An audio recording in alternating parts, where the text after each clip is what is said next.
कुमार विष्णू प्रज्ञासागर यांचा सेवानिवृत्तीनिमित्त त्यांचा सत्कार आणि शुभेच्छा कार्यक्रम आज आम्ही मिरचेकर, प्रज्ञासागर, कांबळे अशा सर्व परिवारांनी, कमलाकर सर्व परिवारांनी आणि मित्रमंडळींनी आयोजित केलेला आहे। त्या कार्यक्रमाला मान्यवरांच्या सोबत तुम्ही उपस्थित राहिला पहिल्यांदा तुमचं स्वागत करतो आमच्या परिवारामध्ये। मी पाहुण्यांची ओळख करून देतो। आजच्या या सत्कार सोहळा आणि शुभेच्छा कार्यक्रमाचे अध्यक्ष माननीय आमदार डॉक्टर सुजित मिरचेकर, संचालक गोकुळ दूध संघ।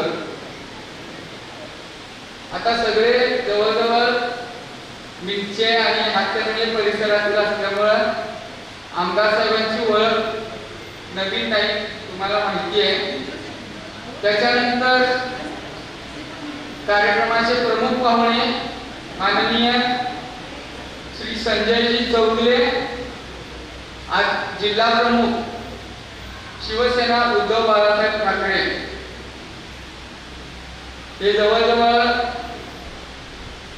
आमदार डॉक्टर सुजित मिरचेकर साहेब आणि संजय चौगुले साहेब हे गेली 20-21 वर्ष मला वाटते शिवसेनेचं उद्धव ठाकरे पक्षाचं काम करत आहेत। चांगल्या प्रकारे काम आहे आणि आपल्या भागाला ते सर्वांना परिचित आहे। असे संजय चौगुले या कार्यक्रमाला उपस्थित राहिले। त्यानंतर आपले मिरचे गावचे सुपुत्र आणि तुम्हाला सर्वांना परिचित असणारे ज्यांना आपण अण्णा म्हणतो, प्रवीण यादव, माजी जिल्हा परिषद सदस्य आणि शिक्षणार्थ समिती सभापती, हेही इथे उपस्थित आहेत। त्यानंतर माननीय बाबासाहेब देशमुख, माजी संचालक राजाराम सहकारी साखर कारखाना, आपले सर्वांचे ज्येष्ठ मार्गदर्शक माननीय सुकुमार काळे मिरचे।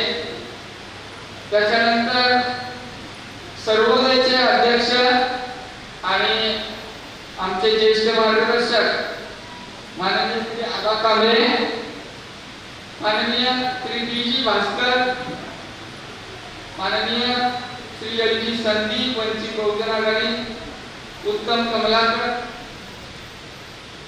आमचे काका माननीय श्री बाबासाहेब मिरचेकर आणि आमदार साहेबांच्या सुविद्य पत्नी माननीय सौ लेखा सुजित कुमार मिरचेकर, हे सर्व मान्यवर व्यासपीठावर उपस्थित आहेत। त्याचबरोबर सत्कारमूर्ती सुनील कुमार विष्णू प्रज्ञासागर आणि त्यांच्या पत्नी सौ भारती सुनील कुमार प्रज्ञासागर हे उपस्थित आहेत। मी पहिल्यांदा या कार्यक्रमामध्ये पाहुण्यांचं स्वागत करतोय। मी प्रज्वल प्रज्ञासागर यांना विनंती करतो की त्यांनी माननीय आमदार डॉक्टर सुजित मिरचेकर यांचं स्वागत करावं।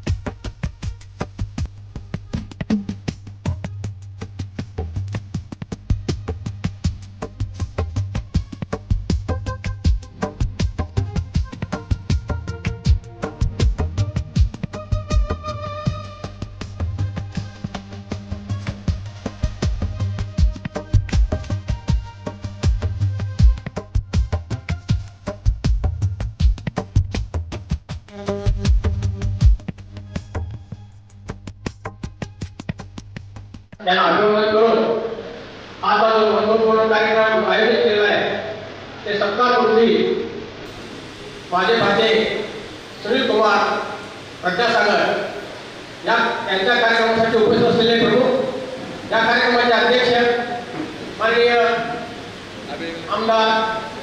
मिंचेकर साहेब आणि व्यासपीठावरील सर्वच मान्यवर माझे प्रमुख पाहुणे. आता हा कार्यक्रम आहे तो कौटुंबिक आहे आणि सुनील कुमार यांचं सेवानिवृत्त झालेलं त्यासाठी त्यांचा आम्ही सर्व पाहुणे मंडळाने मित्रपरिवाराने केलेला हा सत्कार आहे. या सत्काराला जे तुम्ही उपस्थित राहिले त्याबद्दल प्रथमतः तुमचं स्वागत करतोय. आणि प्रथमतः सुनील बद्दल बोलायचं म्हटलं तर आमचं मिंचेकर कारभारी हे अतिशय पहिल्यापासून आमच्या असणाऱ्या सर्व रुपये पाहुण्यामध्ये एक अतिशय कर्तव्यदक्ष असलेलं घराणं आहे.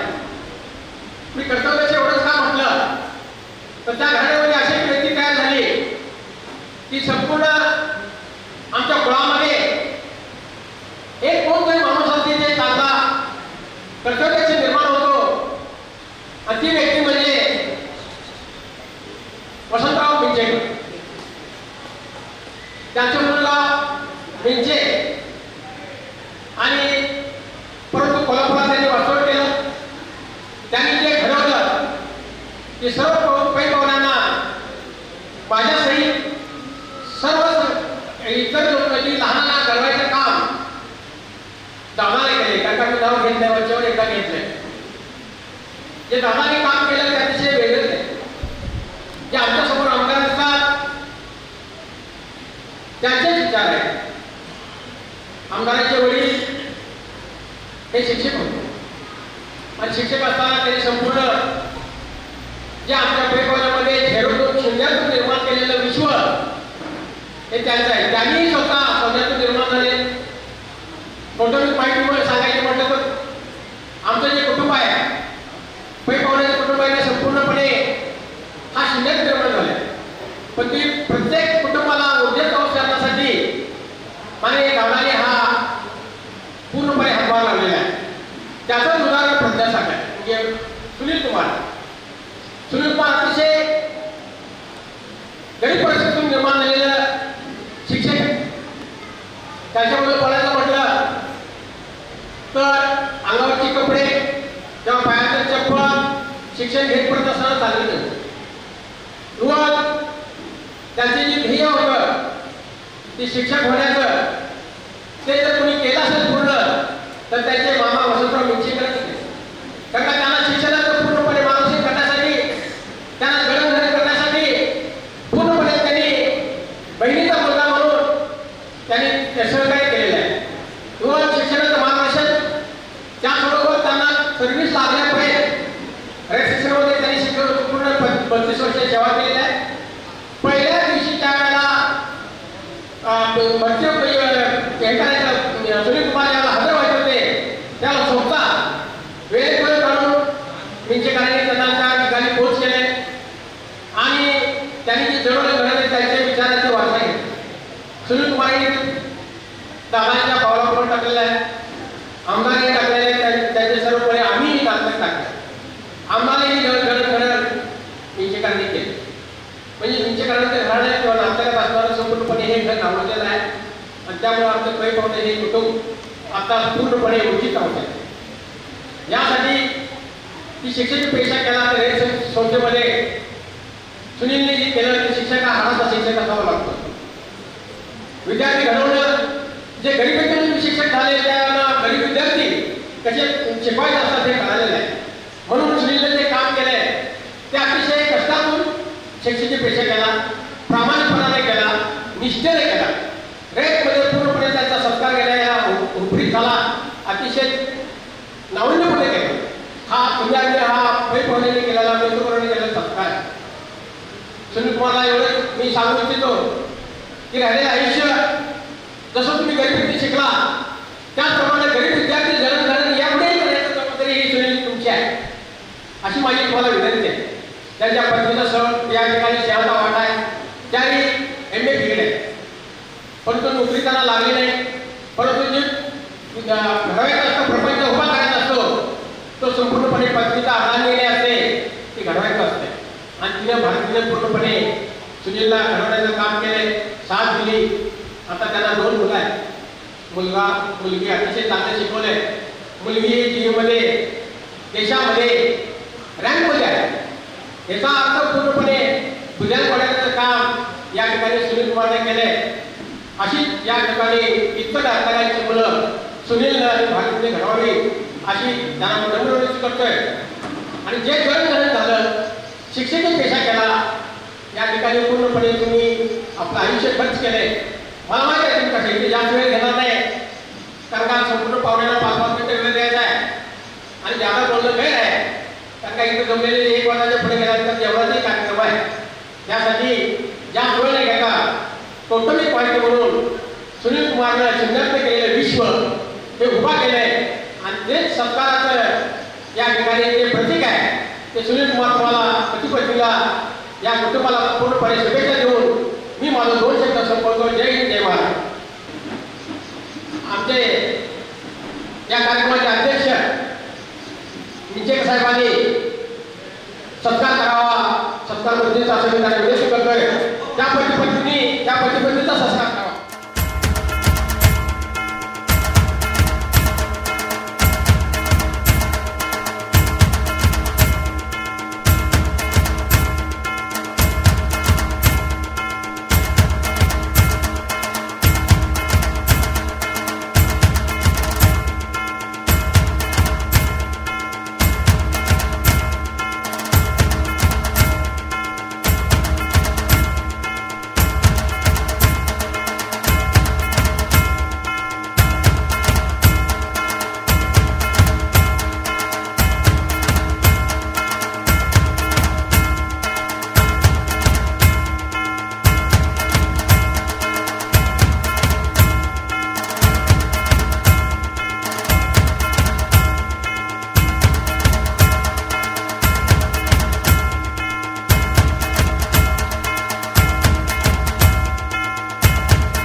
सुनील कुमार प्रज्ञासागर सर यांचा सेवानिवृत्ती सत्कार समारंभानिमित्त आपण त्याला खूप खूप शुभेच्छा देऊया।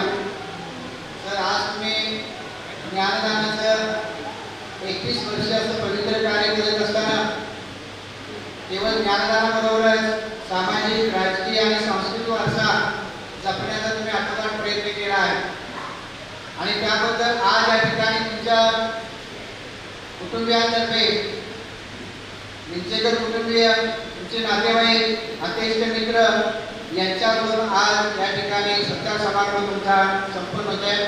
त्याचं खूप खूप या ठिकाणी आपल्याला कौतुक वाटतं। सुनील कुमार प्रज्ञासागर सर 5 एप्रिल 1966 रोजी मिंचे गावच्या मौमो मातीमध्ये आपले वडील विष्णू प्रज्ञासागर आणि आई भीमाबाई यांच्या पोटी तुमचा जन्म झाला आणि तुमचं जन्माचं सार्थक झालं। लहानपणापासूनच तुम्हाला सामाजिक कार्याची आवड होती। प्राथमिक शिक्षण मिंचे गावच्या जिल्हा परिषद शाळेमध्ये, विद्यामंदिर मिंचे या ठिकाणी प्राथमिक शिक्षण झालं। हायस्कूलचं शिक्षण वडगाव हायस्कूल आणि महाविद्यालय शिक्षण आंबेडकर कॉलेज पेठ वडगाव, तर BA शिक्षण महाविद्यालय कोल्हापूर या ठिकाणी झालं। शिक्षणाने समृद्ध झालेलं तुमचं व्यक्तिमत्व, शिक्षण हे सर्वांगीण परिवर्तनाचे साधन आहे। या डॉक्टर आंबेडकर यांच्या विचाराला प्रेरित होऊन तुम्ही आपल्या जीवनाची वाटचाल सुरू केली। इयत्ता 8वी पासूनच लेखन करण्याची आवड होती। तुमच्या लेखणीतून अनेक सामाजिक, प्रासंगिक लेख, कविता लिहिल्या गेल्या। केवळ शिक्षकी पेशा न साकारता त्याबरोबरच एक लेखक तुमच्या व्यक्तिमत्वामध्ये जडलेला होता आणि तो इयत्ता 8वी पासूनच कथा कवितांच्या माध्यमातून, नाटकाच्या माध्यमातून वाचनालय समोर आलेला आहे आणि त्यामुळं अनेक कविता लिहिल्या। पुढारी, सकाळ यासारख्या वर्तमानपत्रामधून, दैनिकामधून त्या प्रकाशित केल्या आणि आपलं BA शिक्षण तुम्ही घेत असताना 1991 साली तुम्ही कथा म्हणायचे, व्यथा म्हणायची, कथा जीवनाचे हे हुंडाबंदी सामाजिक आशय मांडणारे नाटक लिहिलं। या नाटकाचा प्रभाव इतका झाला की शासनाने कोणताही भाग न वगळता या नाटकाला मान्यता दिली आणि त्याच वेळी या पुस्तकाचं प्रकाशन सुद्धा या ठिकाणी संपन्न झाले आहे. या नाटकाचा प्रयोग सुनील कुमार प्रज्ञासागर निर्मित रजनीगंधा नाट्य पार्टी प्रस्तुत या मार्फत या ठिकाणी तो प्रयोग ठिकाणी तुम्ही लावला आणि हे मोठं धाडस या ठिकाणी तुम्ही करून दाखवलं अगदी लहान वयामध्ये. यानंतर तुम्ही रजनीगंधा कादंबरी परिवर्तन कथा संग्रह लिहिले. साहित्य कला यात्री पुणे यांच्या वतीनं प्रसिद्ध करण्यात आलेला विश्वविक्रम काव्य संग्रहामध्ये आपल्या स्वच्छ भरावे या कवितेचा समावेश झाला आहे. तसेच आणखीन एक महत्त्वाची बाब म्हणजे साहित्य कला यात्री पुणे यांच्या वतीने सर्वात मोठ्या आकाराचा जागतिक विश्वविक्रमी ऐतिहासिक प्रातिनिधिक काव्य संग्रह पोएट्री माइलस्टोन हा कविता संग्रह भारतासह 42 देशामध्ये नवोदित कवितांचा संग्रह या ठिकाणी याच्यामध्ये तुमच्या कवितांना वाव देण्यात आलेला आहे. 5555 कवितांचा समावेश असून त्यामध्ये आपल्या या स्वच्छ भरारी या कवितेचा समावेश करण्यात आलेला आहे. याचे प्रकाशन इंग्लंडमध्ये झालेले आहे आणि या तर शैक्षणिक कार्याबरोबर सामाजिक क्षेत्रामध्ये सुद्धा तुम्ही अतिशय मोलाचे योगदान दिलेलं आहात. अगदी विद्यार्थी दशेपासून अनेक चळवळीमध्ये आपण सक्रिय सहभाग घेतला. मोर्चे असतील, आंदोलन असतील, चळवळी असतील यामध्ये तुम्ही सक्रिय झाला. मराठवाडा विद्यापीठाच्या नामांतर चळवळीमध्ये तुम्ही सक्रिय झाला. विविध सामाजिक लढ्यांमध्ये तुम्हाला अटक सुद्धा झाली पण त्या अटकेची तमा न बाळगता सामाजिक कार्यामध्ये तुम्ही स्वतःला झोकून दिला. 1992 रोजी तुमची शिक्षकी पेशाची सुरुवात झाली. रयत शिक्षण संस्थेच्या मलकापूर हायस्कूल मलकापूर या ठिकाणी 1 वर्ष, त्यानंतर मिलिटरी स्कूल एरडोली या ठिकाणी 1 वर्ष, तेराडवंगी तालुका खानापूर या ठिकाणी 3 वर्षे, लक्ष्मीदेवी गर्ल्स हायस्कूल उपरी या ठिकाणी 2 वर्षे, अनंत पांडुरंग भोईर विद्यालय दापोली या ठिकाणी 3 वर्षे, छत्रपती शिवाजी विद्यालय वारजे या ठिकाणी 3 वर्षे, दाजी पाटोली विद्यालय वेजेगाव या ठिकाणी 6 वर्षे आणि इंदोमध्ये शंकरराव घाट इंग्लिश स्कूल या ठिकाणी 10 वर्षे, पद्मारण्य विद्यालय या ठिकाणी 2 वर्षे, अशी जवळजवळ 31 वर्षे जाणण्याचं कार्य रयत शिक्षण संस्थेच्या विविध शाखामधून त्यांनी तुम्ही केलेलं आहात. नोकरी करत असताना समाजातील अडीअडचणीमध्ये असणाऱ्या विद्यार्थ्यांच्या पाठीशी तुम्ही ठामपणाने उभं राहिला, गरजूंना मदत केली, मदतीचा हात तुम्ही दिला. शिवाय ज्या ज्या शाखेमध्ये तुम्ही गेलात त्या ठिकाणी तुमच्या सहकार्यांसोबत मुख्याध्यापकांच्या सोबत तुम्ही अतिशय प्रेमाने वागला. गरीब सर्वसामान्य विद्यार्थी यांना तुम्ही रूममध्ये अभ्यासासाठी बोलावून मार्गदर्शन करत होता. त्यामुळे त्यावेळेचे विद्यार्थी आजही तुमच्या संपर्कामध्ये तुमच्याशी फोन होण्या ठिकाणी संपर्क साधताना दिसून येतात आणि हे तुमचं भाग्य आहे. प्रज्ञासागर सर, खरोखरच तुमच्या अंगी संघटन कौशल्य आहे. तुम्ही अनेक संस्थेचे अध्यक्ष, उपाध्यक्ष, सेक्रेटरी अशी अनेक प्रकारची पदे भूषवलेले आहात. मी कोल्हापूर येथील कळंबा येथे वसंत विहार अपार्टमेंटमध्ये स्थायिक झाला. त्या ठिकाणी सुद्धा तुम्ही छत्रपती शिवाजी महाराज यांची जयंती, डॉक्टर बाबासाहेब आंबेडकर यांची जयंती यासारख्या महापुरुषांच्या जयंती निमित्त सामाजिक परिवर्तन घडवण्यासाठी तुम्ही अहोरात्र प्रयत्न करत आहात.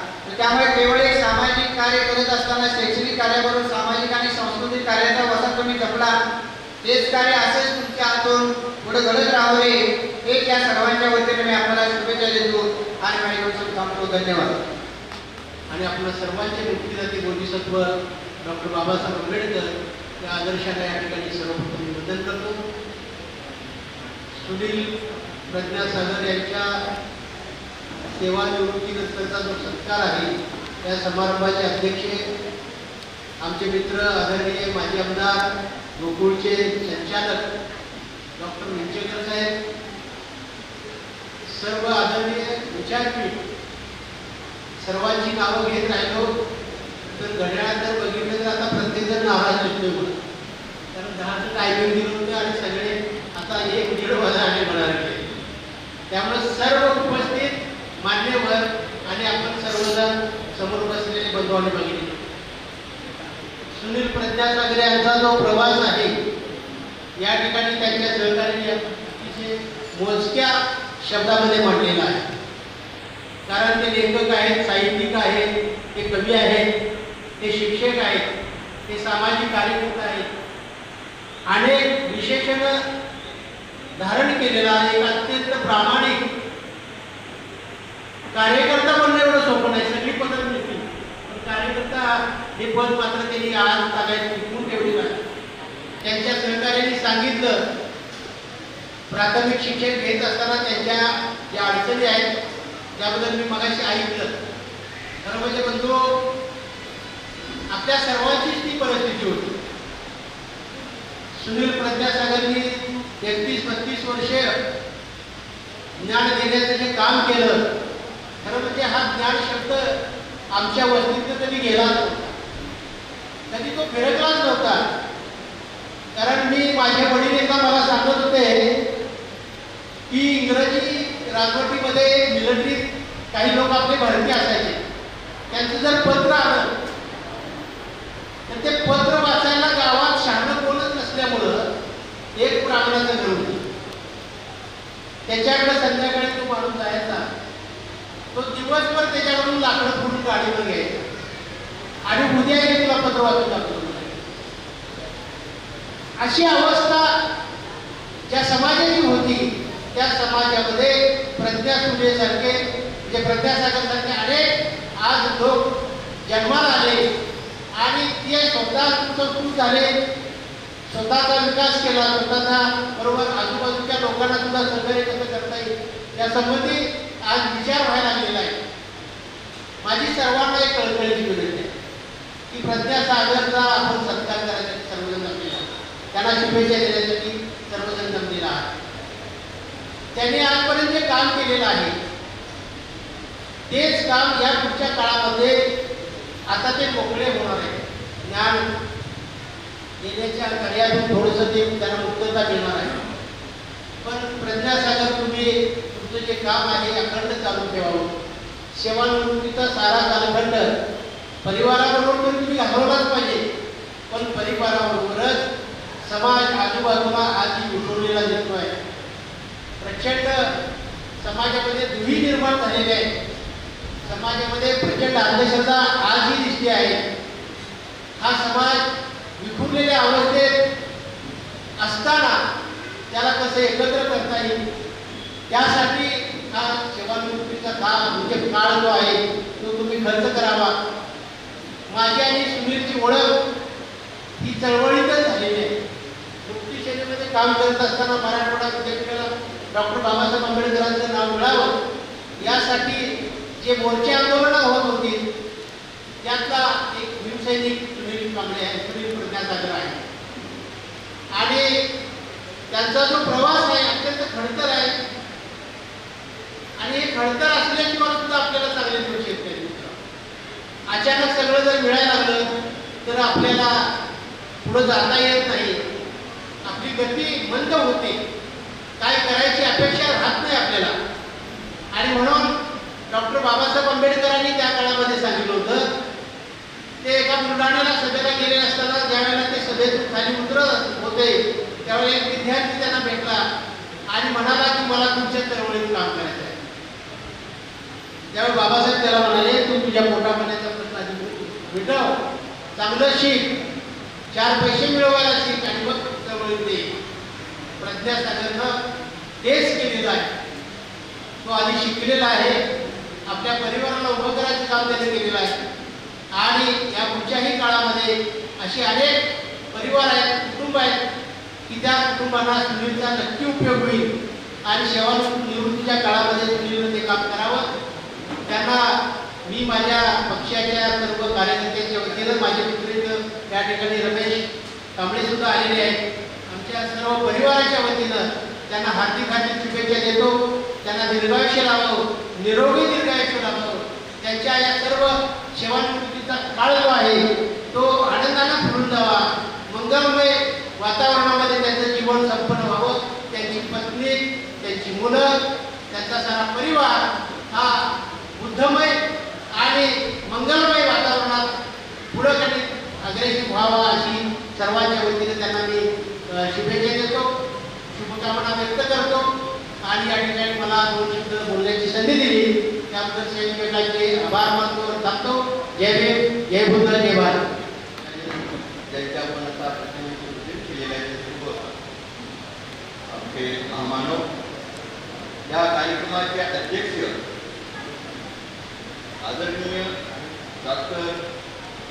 विंचेकर साहेब आणि या ठिकाणी व्यासपीठावर असणारे सर्व मान्यवर मंडळी, उपस्थित बंधू आणि भगिनी, मी फार काही या ठिकाणी बोलणार नाही. मला खूप आज आनंद होतो या गोष्टीचा. गावच्या बाहेर राहणाऱ्या पोरांचं नोकऱ्या करून ज्या वेळेला ती पोरं यशस्वीपणाला बाहेर पडतात, कोणताही कलंक न लागता अशा पोरांचा सत्कार ज्यावेळेला होतो. नुकताच मी प्राध्यापक गुलाब राजेंचा सत्कार कुटुंबात करून आलो आणि त्यानंतर माझ्या कुटुंबातील हे दुसरा सत्कार आहे. त्यामुळं शिक्षणाच्या क्षेत्रामध्ये ज्या लोकांना गावकुसाच्या बाहेर ठेवलं होतं, शिक्षणच नाकारलेलं होतं, ती पोरं आज ज्यांनी शिक्षण नाकारलेलं होतं, आता तो पूर्वीचा काळ होता, परंतु त्यांना शिकवण्याचं काम ही पोरं जेवढा करतात त्यावेळी पोट भरून येतो. आणि म्हणून हा सत्कार मला विशेष वाटतो. प्रज्ञासागरांचा परिचय हा त्यांच्या लग्नानंतरच आहे, कारण मी त्यांच्या कुटुंबातच आहे. वसंतरावजी आमदारांचे वडील आणि नानासाहेब माने आमच्या घरी आले आणि त्यावेळी प्रज्ञासागरांच्या लग्नाच्या संदर्भामध्ये आमच्याशी त्यांनी बोलणी केली. माझी बहीण भारती जी MA BEd आहे, तिच्या संदर्भामध्ये बोलणं होतं. मुलगा काय करतो, तर मुलगा रयत शिक्षण संस्थेमध्ये काम करतो. रयत शिक्षण संस्था ही अशी संस्था आहे की ज्या ठिकाणी माणसाला माणूस बनवण्याचं काम करणारे भाऊराव पाटलांनी केलं. ठाण्यावरून पोरं त्या ठिकाणी पोरं शिकवली, बहुजन समाजाला शिक्षणात अग्रेसर केलं. अशा त्यांच्या क्षेत्रामध्ये जे काम करतात त्याचे संस्कार निश्चितच चांगले असतील अशा संदर्भामध्ये आमच्या भावना झाल्या आणि आम्ही सांगितलं की ते किती पगार घेतात त्याच्या कामाला काही प्रॉब्लेम नाही, पण सुसंस्कार असणं, संस्कृतीच्या दृष्टीने ते काम करतात आणि संस्कारित असणाऱ्या मुलांच्या बरोबर आमचं बरोबर असेल तर आम्हाला त्याचा आनंद होतो. आणि म्हणून आम्ही त्यावेळेला त्याला मान्यता दिली आणि त्यावेळेपासून आता जे बसलेल्या प्रज्ञासागर त्यांचा सगळा आपण या ठिकाणी सांगितलेलं आहे. परंतु एक मुद्दा मी या ठिकाणी आपल्याला त्यांच्याबद्दल सांगतो. अत्यंत मितभाषी, अत्यंत नम्र आणि विनयशील मुलगा, ह्या दृष्टीने त्यांची ओळख तुम्हाला या ठिकाणी परिचय झालेला आहे. तो या ठिकाणी मी त्यांचा या संदर्भामध्ये जे शिक्षक होते पोरं त्यांची या ठिकाणी कुणी आलेले असतील, त्यांचे सहकारीपणीत आलेले असतील, अंबाजण्याचे आहे. या ठिकाणी मान्यवर म्हणजे जिल्हा परिषदेत काम करणारे किंवा संजय साहेबांच्या सारखे एका चळवळीचे काम करणारे माणसं या ठिकाणी बसलेले आहेत. आम्हाला सर्वांना आपल्याला अंतर्मुख विचार करण्याची गरज आहे, कारण या देशामध्ये शिक्षणापासून पुन्हा ज्यावेळी करूया वर्ण व्यवस्थेला आम्हाला शिक्षण नाकारलं होतं आणि आज आर्थिक व्यवस्था आपल्याला शिक्षण नाकारते आहे. यात आपल्याला पूर्णपणे डोळे उघडे करून बघण्याची गरज आहे मित्रांनो. आणि त्या ठिकाणी गावा वस्तीमध्ये राहणाऱ्या वाड्या वस्तीमध्ये शिक्षण बंद करण्याचं कारस्थान या देशामध्ये चाललेलं आहे.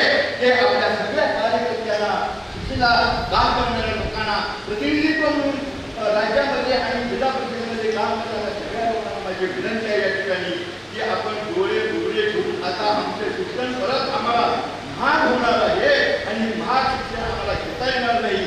म्हणून आधी या ठिकाणी मागणी राहते प्रत्येक वेळी ज्या ज्या ठिकाणी जातो मुलांच्या समोर त्या त्या सगळं म्हणतो की अगदी त्या बालवाडीपासून ते उच्च शिक्षणापर्यंत कोणतीही जात न बघता प्रत्येकाला शिक्षणामध्ये पूर्णपणानं मोफत शिक्षण मिळालं पाहिजे. अशा पद्धतीची व्यवस्था या देशामध्ये बनली पाहिजे आणि ती आपण घडवण्यासाठी चळवळ त्या ठिकाणी करण्याची फार मोठी गरज आहे. एवढं या ठिकाणी सांगतो. या ठिकाणी माझ्या एवढ्याच भावना व्यक्त करतो की जसं त्यांनी आता मगाशी आपल्याला सांगितलं की विदेशी मुलगा आहे तर त्यांचं पुढचं आयुष्य अत्यंत चांगल्या पद्धतीने जावं. त्यांच्या पत्नी या ठिकाणी तुमच्याकडे सुद्धा बोलत असताना थोडंसं अजून एक घेतो की आम्हाला ओळख करून घेताना असताना हा मुलगा शिकलेला आहे, नोकरी करतोय, पण गरीब आहे. आम्ही सुद्धा फार गरीब माणसं, आम्ही सुद्धा गरीबच होतो. परंतु या अत्यंत गरीबना आमचे जे होते ते सगळे गुराळ्यावर काम करणारे, पाटलांच्या गुराळावरती काम करणारे, मजूर करणारे, खडी फोडणारे, दगड फोडणारे, सुस्तीने दगड फोडणारे, असा माझा कुटुंब होता, आम्ही गरीब आहोत, गरिबांचं विलन गरिबांचं होतं याचा आम्हाला अनुभव होता. परंतु भारतीय दुर्दैव असं झालं की MA BEd पर्यंत शिक्षण घेऊन सुद्धा तिला त्या ठिकाणी कुठेतरी एक संधी सुधारला पाहिजे होती. तिचे आज शिक्षण काय माझं शिक्षण इतकं शिकले माझ्या वडिलांनी आईवडिलांनी शिकवलं, परंतु नवऱ्याच्या खांद्याला खांदा लावून त्यांच्या प्रपंचामध्ये आपला काही योगदान झालेलं नाही अशा पद्धतीची खंत तिच्या मनामध्ये आहे. आणि म्हणून त्याबद्दल तुला बोलून त्या ठिकाणी बोललो. धन्यवाद. जय जगत.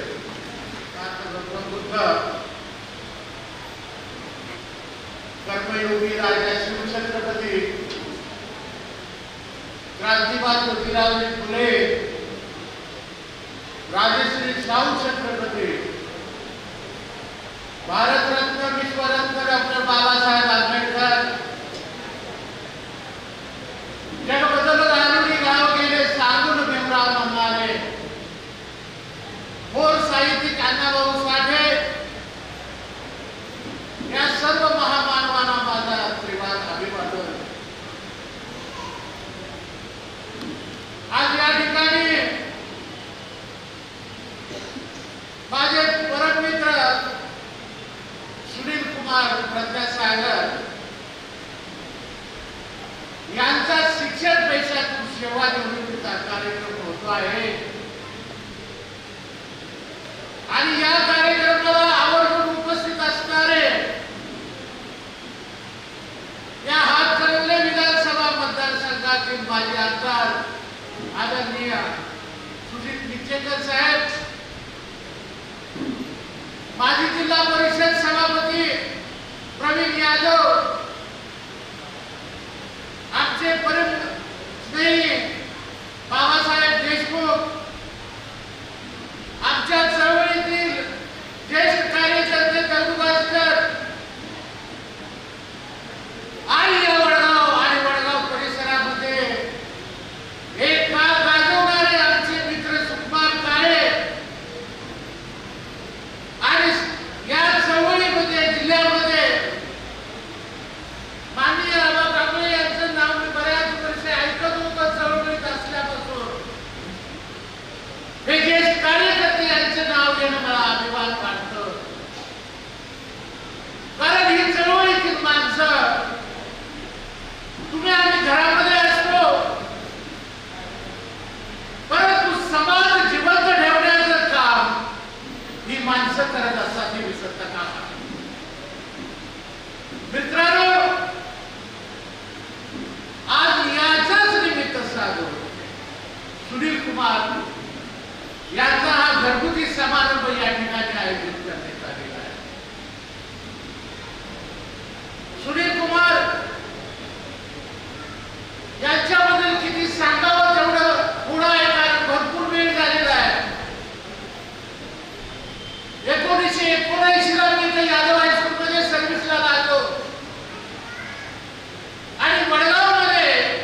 महत्वाचे आहे.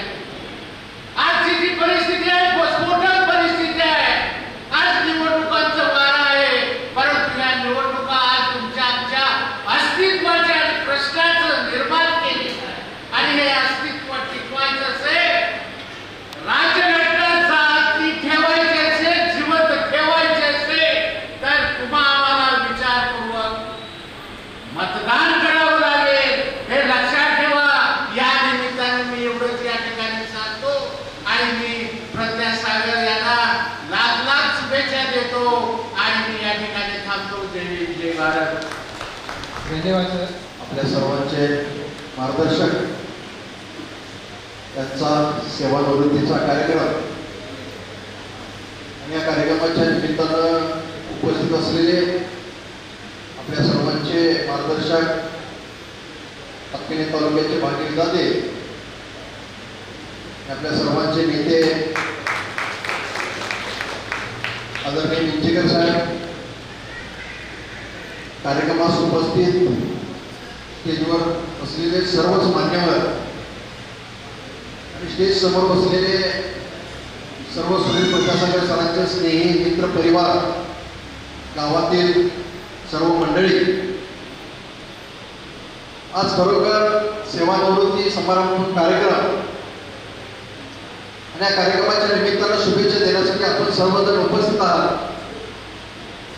गेली आपल्या आयुष्याची 30-31-32 वर्ष शिक्षण सेवेचं काम करत असताना प्रत्येक कुटुंबाचा आधार बनवण्याचं काम या माध्यमातून होतं. खरोखर प्रत्येक गुरुला आदर आणि अभिमान वाटेल अशा पद्धतीची ही सेवा असते. आज आपण जर बघितलं तर शांत, संयमी, मनमिळावू स्वभाव आणि प्रत्येक गोष्टीमध्ये, प्रत्येक सामाजिक बांधिलकी जपत समाजकार्यामध्ये भाग घेणारे आपले सुनील सर आज सेवानिवृत्त होतात. प्रत्येक शासकीय कर्मचारी असेल त्याला सेवानिवृत्तीच्या कार्यक्रमाला एक दिवशी सामोरं जावं लागत असतं आणि काही थोड्या प्रमाणामध्ये थोडंसं वेदना होतात, पण काही प्रमाणामध्ये आनंद पण असतो. कारण गेली 30-31-32 वर्ष काम करत असताना खूप मोठा मित्र परिवार समोर जमवलेला असतो आणि या परिवाराला सोडून सेवेतून मुक्त व्हायचं असतं. पण त्याच्यासोबत सेवा करत असताना आपला मित्र परिवार असेल, आपल्या समाजातील बांधव असतील, आपले बहीण असतील, यांना थोडासा वेळ देण्यासाठी बंधन असतं, आपल्या कुटुंबासाठी वेळ देण्यासाठी बंधन असतं. पण आता सेवानिवृत्तीनंतर मात्र सर्वांना आपण वेळ देऊ शकतो अशा पद्धतीचा एक आनंद सुद्धा मनामध्ये असतो. आज खरोखर सरांनी 31-32 वर्ष सेवा करत असताना एक चांगल्या पद्धतीचं काम केलं. आपल्या मनोगतातून सर्वच वक्त्यांनी चांगल्या पद्धतीने सरांच्याबद्दल लेखाजोखा सांगितलेला आहे. सर, तुम्ही आता गेली 4-5 वर्ष कोल्हापूरमध्ये राहायला गेलेला, पण आता सेवानिवृत्ती झाल्यानंतर तुम्हाला परत मिंच्यात यावं लागेल अशी आम्ही तुम्हाला विनंती करतो.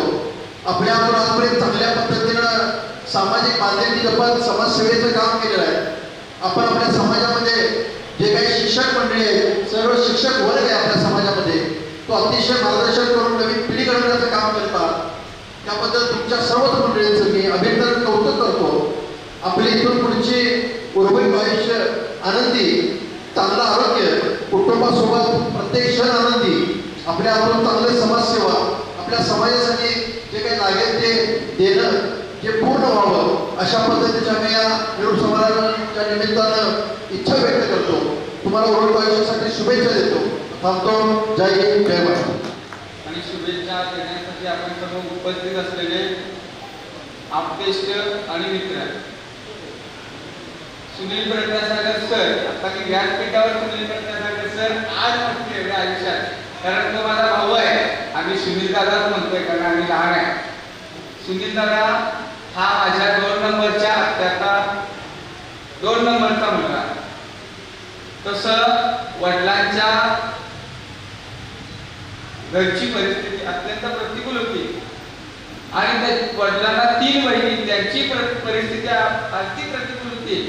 त्यामुळं एकमेव शिक्षित माणूस म्हणजे आमचे वडील स्वर्गीय वसंतराव मिंचेकर हे प्राथमिक शिक्षक कोल्हापूर शहरामध्ये होते. आमची आई शिक्षिका होती. त्यामुळं 3 बहिणींच्या मुलांचं कल्याण करण्याची जबाबदारी वडिलांनी घेतलेली असल्यामुळं सर्व भाचे म्हणजे आमच्या सगळ्या आत्यांची सगळी पोरं आधी लहान असताना आमच्या घरामध्ये असायची. आमच्या खोल्या 2, पण आमचे भाऊ एक 5-6, आमचे मामा, आईकडची सुद्धा काही मामांची मावशींची मुलं असायची.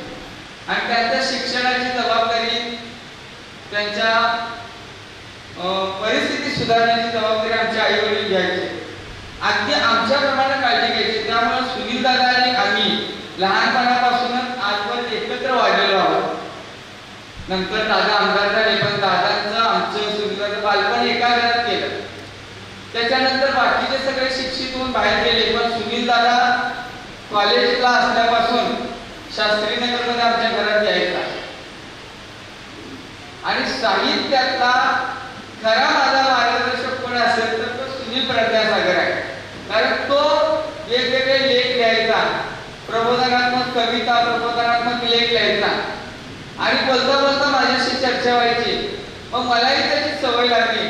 मग त्याचा महावीर महाविद्यालयात B.Edचे तास झाले की तो मला एक ठिकाण ठरलेलं महावीर उद्यानातलं, त्या झाडाखाली आम्ही दोघं बसायचो आणि दोघांना जे काही सुचल ते मी माझं लिहायचं, तो त्याचं लिहायचं. असं करत करत नंतर नाटकं लिहायला लागलो. नंतर त्याने मला शिकवलं की सेन्सॉर कुठं करायची, कशी प्रकाशित करायची.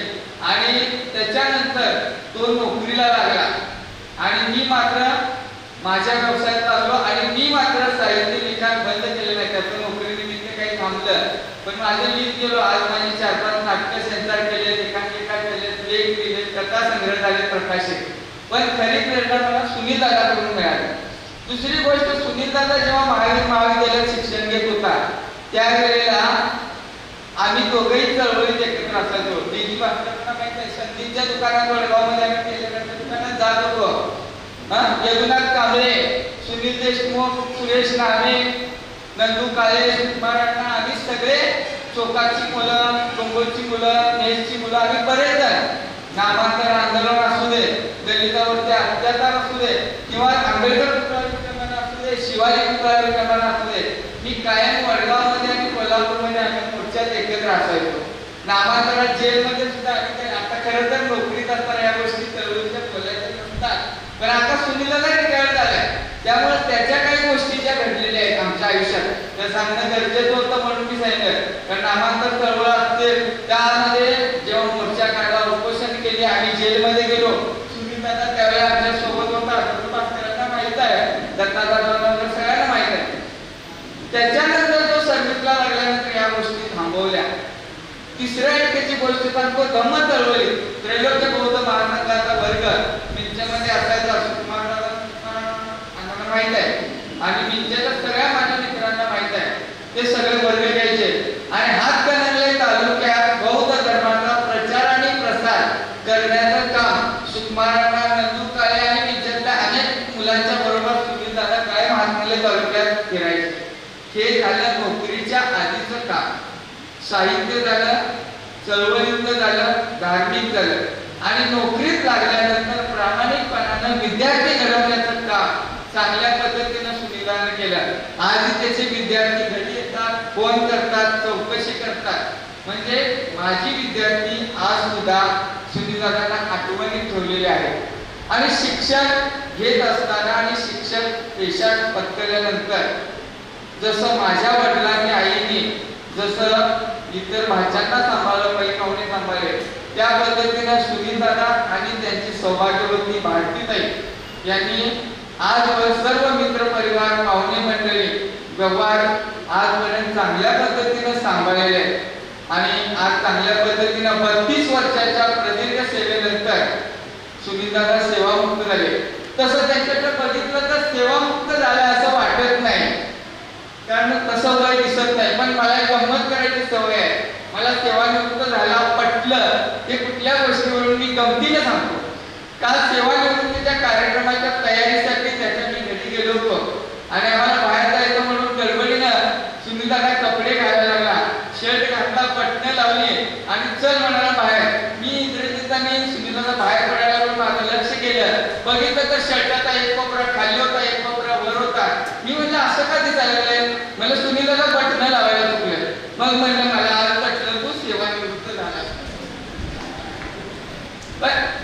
पण खऱ्या अर्थानं चळवळ आणि साहित्यामध्ये तो सेवानिवृत्त झालेला नाही. आता इथून पुढचं त्याचं आयुष्य त्यानं समाजाच्या चळवळीसाठी आणि साहित्यासाठी घालवावं आणि सुखी संसाराचं व्रत त्यानं घ्यावं, आपलं कुटुंब सांभाळावं, पैपावणी यांच्यात रममान व्हावं, यासाठी विंचेकर परिवाराकडून मी त्याला आणि त्याच्या पत्नीला शुभेच्छा देतो आणि मी माझं मनोगत संपवतो. जय हिंद, जय महाराष्ट्र. एकच मिनिटामध्ये 1 मिनिटामध्येच मी बोलतो. महाकारुणी भगवान गौतम बुद्ध, डॉक्टर बाबासाहेब आंबेडकर आणि समोर ज्या आदर्श प्रतिमा दिसत आहेत या सर्वांना वंदन करतो. त्याचबरोबर या ठिकाणी स्टेजवरती सर्व उपस्थित मान्यवर आणि सत्कार मित्र हो, आतापर्यंत ज्यांनी ज्यांनी आपले विचार मांडले त्यामध्ये सुनील सरांच्याबद्दल अत्यंत उत्कृष्ट अशी माहिती तुम्हाला मिळाली. बहुतेक आतापर्यंत बोललेल्यामध्ये शिक्षक कोणी नसावं असं मला वाटतं. शिक्षक कोणी बोललेलं नाही. मी शिक्षक होतो आणि आहे म्हणून मी बोलतो. सुनील सर ना घडवण्या पाठीमागचा जर कोणी असेल तर त्यांचे मामा वसंतराव विंचेकर हे आहे आणि आमच्या घराचा घरोबा जोडण्याचं काम जे आहे ते त्यांच्याकडून झालं. माननीय आबा कांबळे आणि वसंतरावजी विंचेकर या दोघांची दाट मैत्री आणि या दाट मैत्रीतून दोन्ही घराचं आमच्या एकोपा निर्माण झाला आणि सुनीलरावांचं जीवन सुखद असं. माझी बहिणी भारती, तुम्ही समोर तिला बघताय, तिच्याकडे बघितल्यानंतर तिला म्हणणार नाही कोणी की ही शाळा शिकली की नाही, पण तिला MA BEd करण्याचं काम मी स्वतः केलेलं आहे.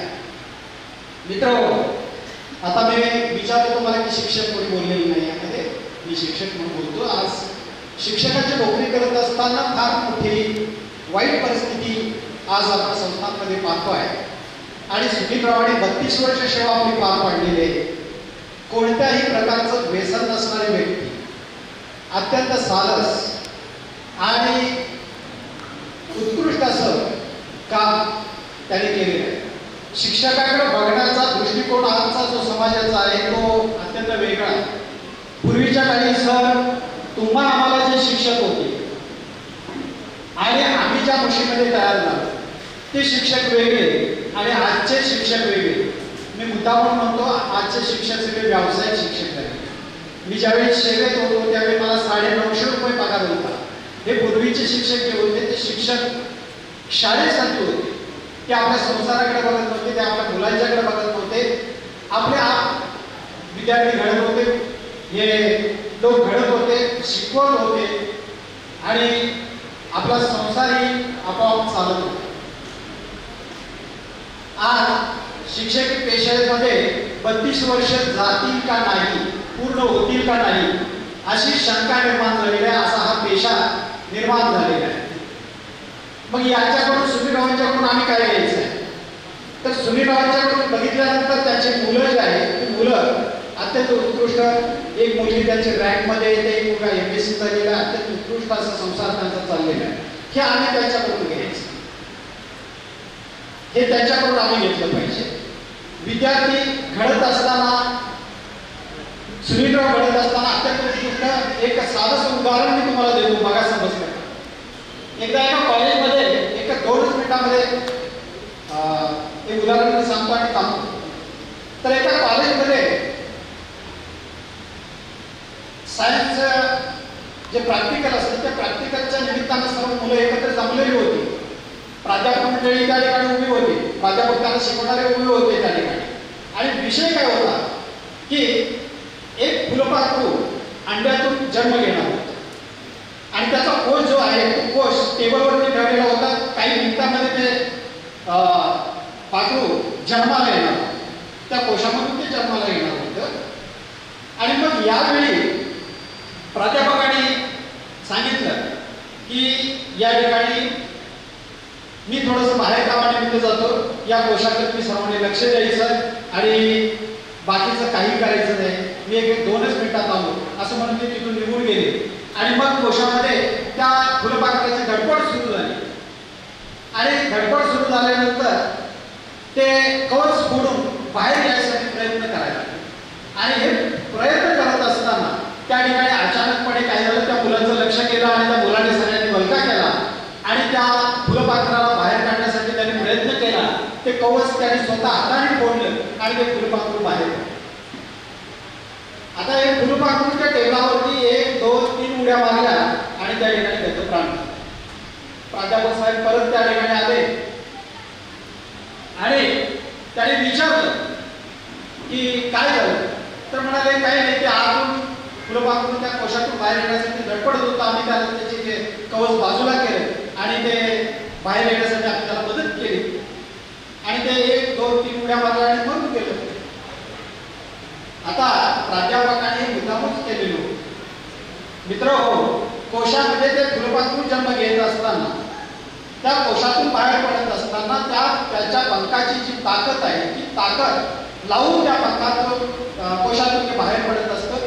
त्यासाठी त्याच्या शरीरामध्ये ताकद निर्माण होत असते आणि ते कोश करून आपोआप बाहेर येतं आणि आपलं जीवन सुखाचं समृद्धीचं करतं.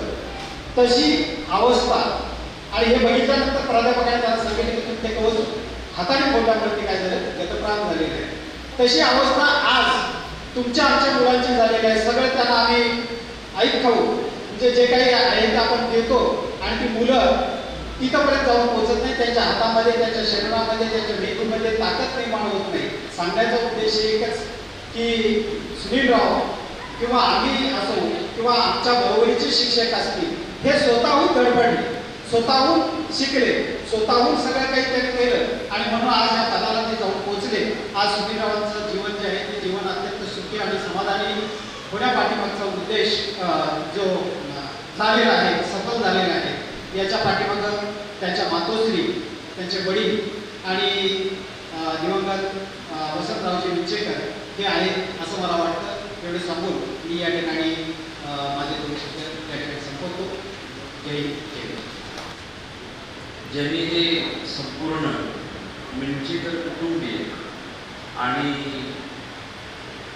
रत्नासागर त्रिभुवन ही सगळीच थोरात ही जी काही संबंधित कुटुंब आहे ती एकसंधपणे बांधून ठेवली. ते तुमचे आमचे सगळ्यांचे नेते या विभागाचे लोकप्रिय आमदार डॉक्टर सुजित विंचेकर साहेब,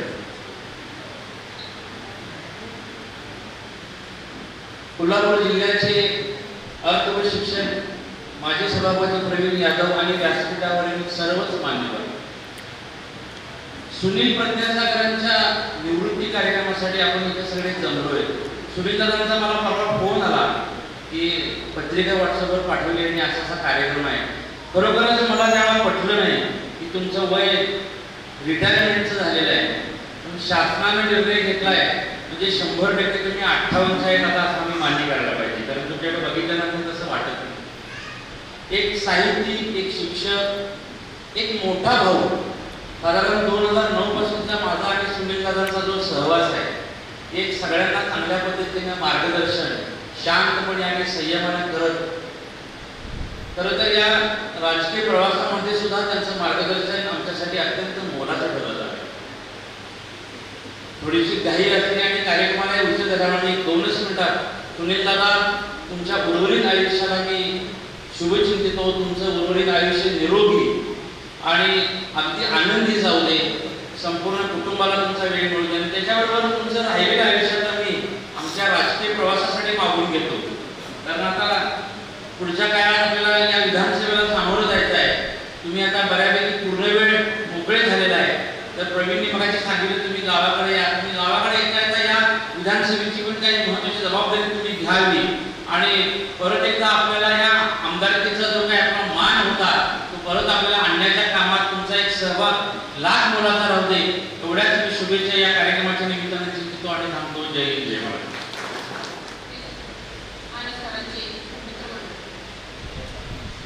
आज सरांचा निरोप समारंभ आणि त्यांना शुभेच्छा देण्यासाठी आपण इथे उपस्थित राहिला त्याबद्दल प्रथम सर्वांचे स्वागत. सरांचा गेल्या 30 तारखेला निरोप समारंभाचा कार्यक्रम झाला आणि सर सेवानिवृत्त झाले. त्यामुळे आम्ही कुटुंबीय सरांचा हा कार्यक्रम मित्रमंडळी व त्यांचा शिक्षक स्टाफ असेल पाहुणे मंडळी असतील त्यांना एकत्र घेऊन संयोजन करावं आणि सरांनी काय काय कार्य केलेलं आहे हे सगळ्यांकडे पोहोचावं या उद्देशाने आम्ही हा कार्यक्रम ठेवलेला आहे. सरांनी जवळजवळ 32 वर्ष रेल शिक्षण संस्था सातारा येथे सेवा दिली आणि ते आता सेवानिवृत्त झाले.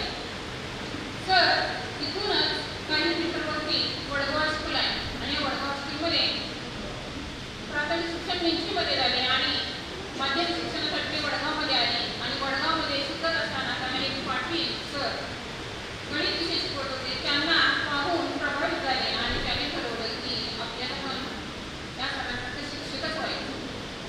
आज योगायोग सरांचं स्वप्न वडगावमध्ये शहरामध्ये पाहिलं आणि ते स्वप्न त्यांनी साकार केलं आणि त्या स्वप्नाचा शेवट हा सुद्धा वडगावमध्ये आज होतो आहे. सरांचा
आपले भारताचे राष्ट्रपती म्हणतात की गरिबी जन्माला येणं चूक नाही, गरिबी जन्माला येणं चूक नाही, पण गरीबच मरणं ही मोठी चूक आहे.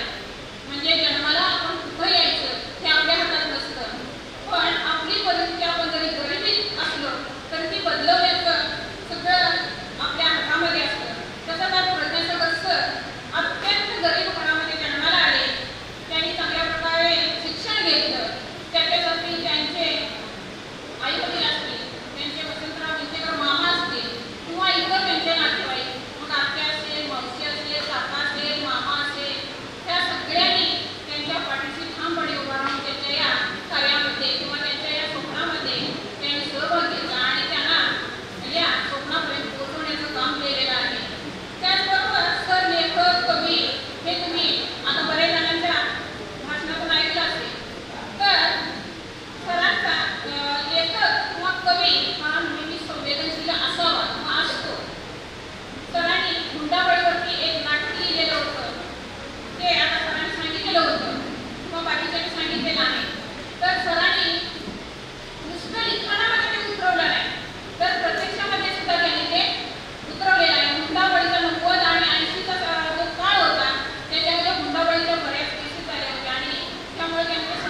मी सर्वांचे आभारी आहे,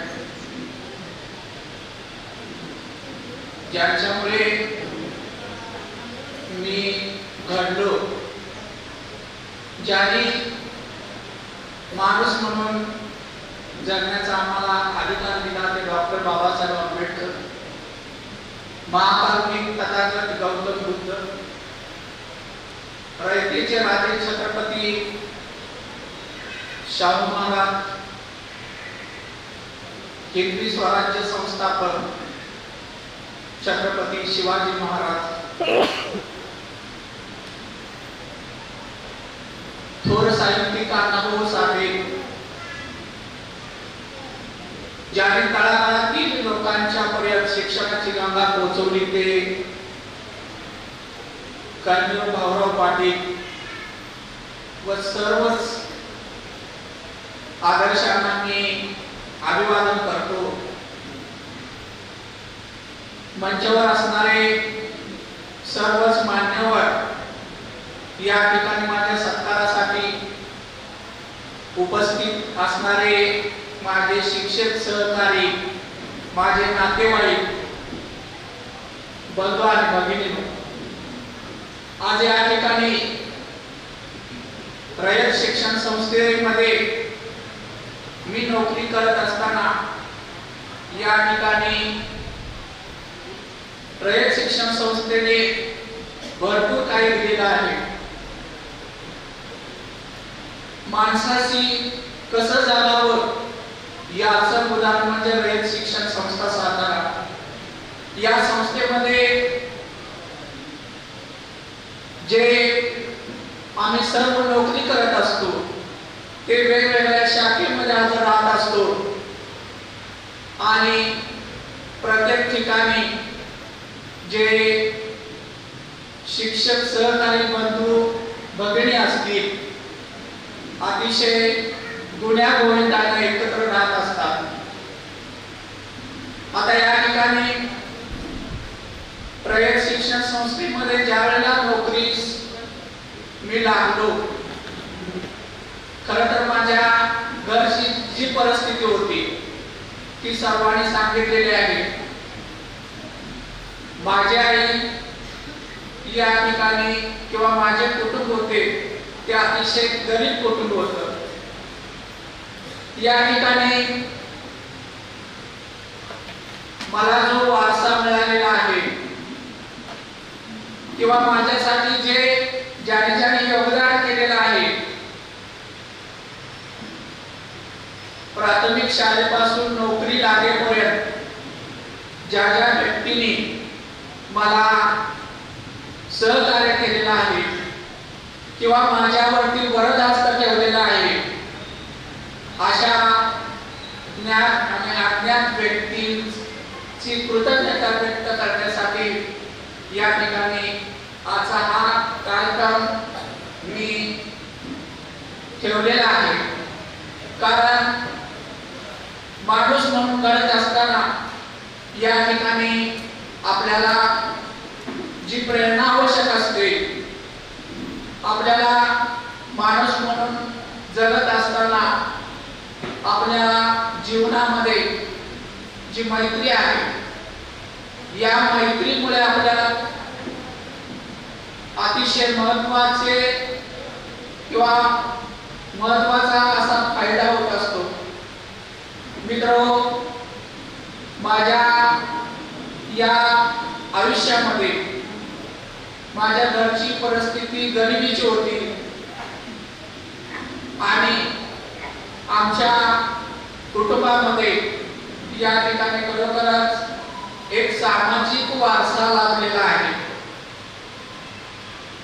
हा जो वारसा लाभलेला आहे, माझं गाव मिंचे, माझा आजोळी मिंचे आहे, पण खऱ्या अर्थाने मला जर या ठिकाणी हा सामाजिक किंवा राजकीय वारसा किंवा इतर सर्वच बाबी जर मिळालेल्या असतील तर या ठिकाणी माझ्या आईकडे जे आजोबा होते बळवंतराव मिंचेकर, हे यांची परिस्थिती तशी चांगली नव्हती, परंतु समाजामध्ये ज्या वेळेला लोकांच्या वरती अडचणी त्यांनी स्वतःचा कधी विचार केला नाही आणि ते नेहमीच इतरांना मदतीचा हात देत असे. आता या दोघांचा वारसा माझे मामा वसंतराव मिंचेकर, माझी आई भीमाबाई यांनी घेतलेला होता. माझे मामा सुरुवातीपासून त्यांना सुद्धा सामाजिक कार्याची आवड होती. ते सुद्धा कवी होते, गीतकार होते, त्याने अनेक पोवाडे सुद्धा लिहिलेले होते. तर अशा या माझ्या मामाचा जो वारसा आहे तो माझ्याकडे आलेला आहे. किंवा या ठिकाणी मामाने फक्त लिखाणच केलेलं नाही किंवा सामाजिक कार्य करत असताना समाजामध्ये असणारी जी कुटुंबे आहेत या कुटुंबांना नेहमीच वरदहस्त दिलेला आहे. आता माझ्या बाबतीत माझ्या पत्नी असतील किंवा अनेकांनी सांगितलेलं आहे की मामाचं माझे जे योगदान आहे ते अतिशय महत्वाचं आहे. आता या ठिकाणी माझं जीवन घडत असताना की माझे आई वडील असतील, माझे मामा वसंतराव मिंचेकर, माझी मामी इंदिरा वसंतराव मिंचेकर यांचं अतिशय योगदान आहे. त्यांनी माझ्याकडे भाचा म्हणून कधी पाहिलेलं नव्हतं. माझे जे लहानपण होतं ते या मिंचेकर कुटुंबियांच्या घरी गेलेलं होतं. आता मी ज्या वेळेला महावीर कॉलेजमध्ये B.Ed ला होतो त्यावेळेला महावीर कॉलेज आणि शास्त्रीनगरचा विचार केला तर अंतर खूप होतं आणि मी त्या वसतिगृहामध्ये राहत होतो आणि त्यावेळेला शास्त्रीनगरमध्ये मामांच्या घरी कोणताही पदार्थ चांगल्या प्रकारचा केला असेल तर त्यावेळेला त्यांना माझी आठवण येत असेल. आणि त्यावेळेला माझे बंधू डॉक्टर सुजित मिंचेकर ते त्यावेळेला मला वाटतंय सेंट झेवियर्स हायस्कूल मध्ये असतील तर ते नेहमीच माझ्या रूमवर येऊन सायकलवर न्यायचे आणि मला त्या ठिकाणी डबा पोच करत होते. त्याचबरोबर काही वेळेला आम्ही सायकलवरून सुद्धा मला ते घरी घेऊन जात होते. अशा प्रकारे या ठिकाणी माझे बंधू सुजित मिंचेकर यांचं सुद्धा माझ्यासाठी योगदान आहे. म्हणून या ठिकाणी ते झालं कुटुंबाचं.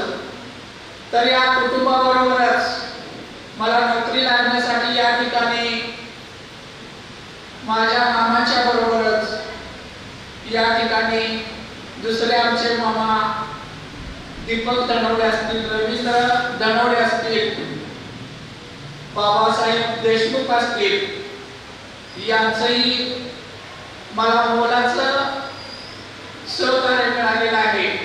त्याबद्दल मी त्यांची कृतज्ञता व्यक्त करतो. आता यानंतर हे झालं माझं कुटुंब. आता हे करत असताना मी लहानपणापासून जी मैत्री केली ती माझ्यापेक्षा मोठ्या असणाऱ्या व्यक्तीच्या सहवासात मी जास्त होतो. आता त्या काळामध्ये 80-81 चा काळ असेल, त्याचा अगोदरचाही काळ असेल, त्यावेळेला आमच्या समाजामध्ये नवजीवन तरुण मंडळाच्या मार्फत विविध कार्यक्रम चालत होते सामाजिक परिवर्तनाचे. त्यामध्ये सुकुमार काळे असतील, नंदकुमार काळे असतील यांच्याशी मी मैत्री केलेली होती आणि त्यांच्या मैत्रीमुळे मला या ठिकाणी जो सामाजिक वारसा आहे किंवा तो वारसा मिळालेला आहे. आता या दोघांच्या बाबतीत जर बोलायचं झालं तर त्यांनी माझ्या जडणघडणामध्ये अतिशय मोलाचं सहकार्य केलेलं आहे. मी रयत शिक्षण संस्थेमध्ये सुरुवातीला परमनंट नव्हतो, त्यावेळेला मला विविध शाखेमध्ये नोकरी करावी लागत होती. त्यासाठी मान्यता घ्यावी लागत होती. ज्या शाखेत आपण हजर राहतो त्या शाखेमध्ये मान्यता घातल्यानंतर पगारासाठी जवळजवळ 5 ते 7 महिने जात होते. मला खर्चासाठी अडचण येत होती. त्यावेळेला या ठिकाणी सुकुमार काळे असतील, त्याचबरोबर सर्जेराव पवार यांचं सुद्धा माझ्यासाठी मोलाचं सहकार्य आहे. अण्णा सुकुमारांना आणि पवार, सर्जेराव पवार हे मी ज्या यमनोली शाखेत होतो त्या यमनोली शाखेत पैसे घेऊन माझ्यासाठी आलेले होते.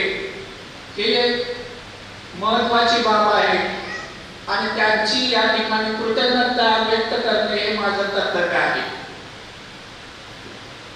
त्याचबरोबर समाजामध्ये असणारे आणखी काही अज्ञात असतील. आमची आई तशी अतिशय धाडसी होती आणि यामुळे मला सर्वच लोकांनी या ठिकाणी मदत केलेली आहे. मी जे घडलेलो आहे ते या सर्वांच्या आशीर्वादाने घडलेलो आहे. आता या ठिकाणी माझ्या पत्नीने सांगितलेलं आहे की त्या ज्या घटना आहेत, मी रयत शिक्षण संस्थेमध्ये होतो त्यामुळे बदली ही कायम असायची आणि त्यामुळे मला या ठिकाणी वेगवेगळ्या शाखेमध्ये जावं लागत होतं. त्यामुळे मला कुटुंबाकडे किंवा माझ्या नातेवाईकांकडे लक्ष देता येत नव्हते. परंतु माझी पत्नी ही सर्व नातेवाईक असतील किंवा घरातील सर्व मंडळी असतील त्यांच्यासाठी तिचं योगदान जे आहे ते खरोखरच अतिशय मोठे आहे. या ठिकाणी आपल्या कुटुंबामध्ये किंवा आमच्या दोघांच्या बाबतीत विचार केला तर आमच्यात भांडण कधी झालेलं नाही. काही वेळेला आम्ही एकमेकाला रागवत असतो, किती वेळ फक्त बोलत असतो त्यावेळेला आम्ही एकमेकावरती रागवत असतो. परंतु बोलणं बंद झाल्यानंतर पुन्हा आम्ही एकत्र येतो. एकमेकांविषयी आम्ही कधी तिरस्कार करत नाही. यामुळे आज या ठिकाणी मी माझ्या पत्नीच्या, माझ्या नातलगांच्या, माझ्या मित्रमंडळीच्या सहकार्यामुळे मी या ठिकाणी घडलेलो आहे हे सांगण्यासाठी आज मी हा कार्यक्रम आयोजित केलेला आहे. एवढाच उद्देश हा कार्यक्रम घेण्यामागे आहे. आज माझ्या कार्यक्रमासाठी जो आम्ही छोटासा सत्कार समारंभाचा कार्यक्रम घेतलेला आहे त्यासाठी आपण उपस्थित राहिला त्याबद्दल सर्वांचं मी आभार मानतो आणि या ठिकाणी थांबतो. जय हिंद, जय गणपती, जय महाराष्ट्र.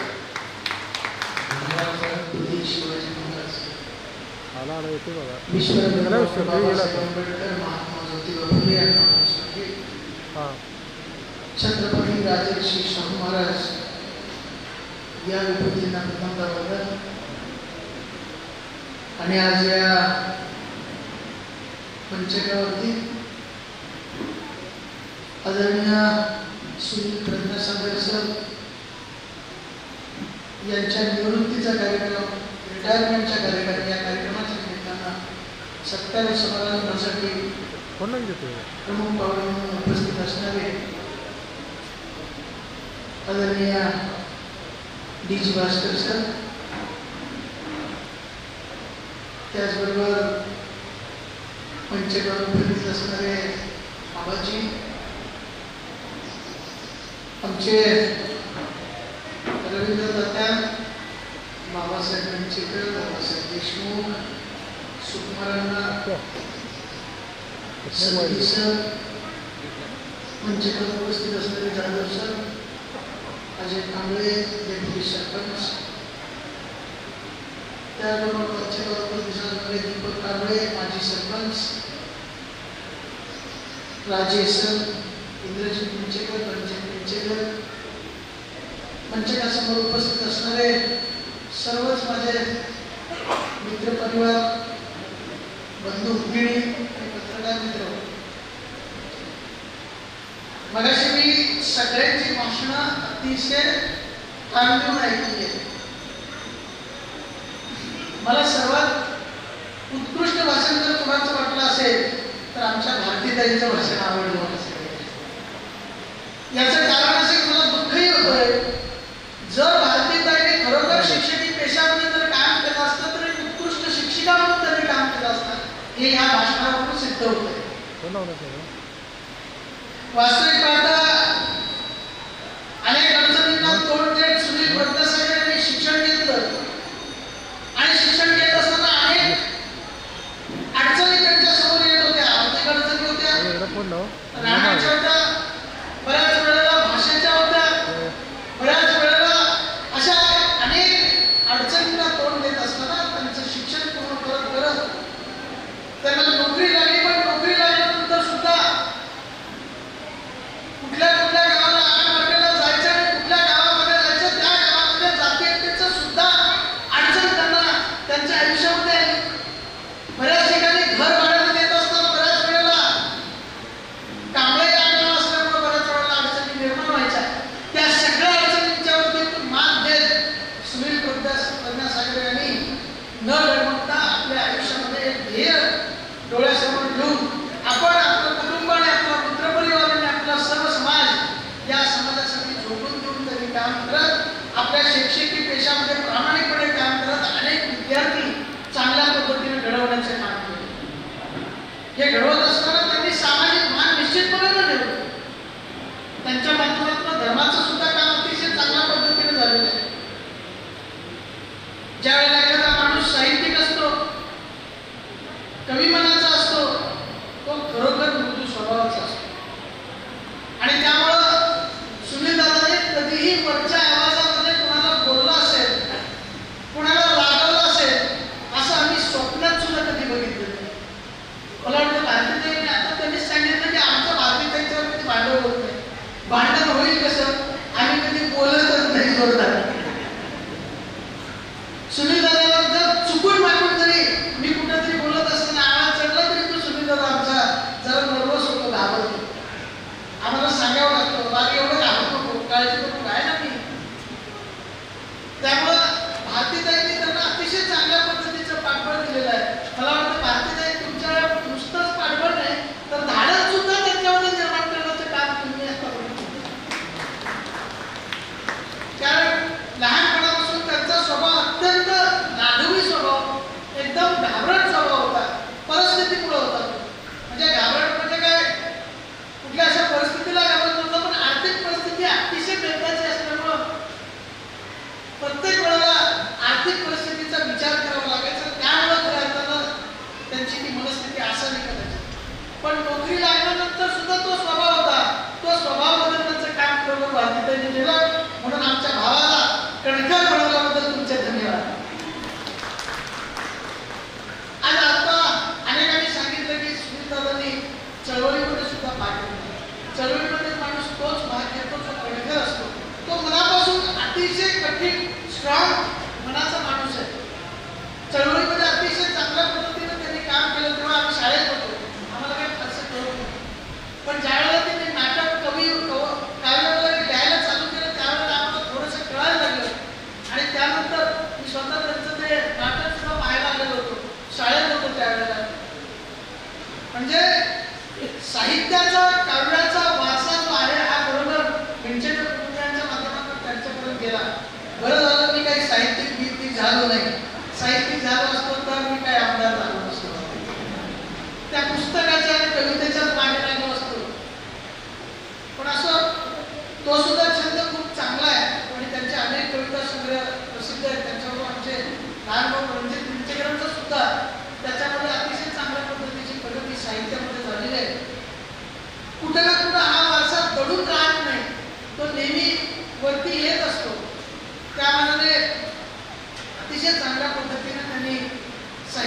सुद्धा वारसा जपलेला आहे.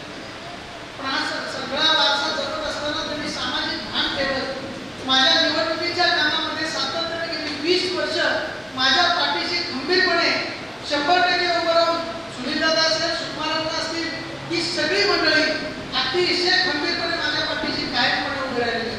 आम्हाला कायमपणे मार्गदर्शन करणारे आमचे बाबासाहेब मामा असतील, आमचे बाबासाहेब विंचेकर असतील, ही सगळी मंडळी माझ्या राजकारणाच्या भूमिकेमध्ये कायमपणे मला समर्थन देण्यामध्ये कायम काम करत आहे.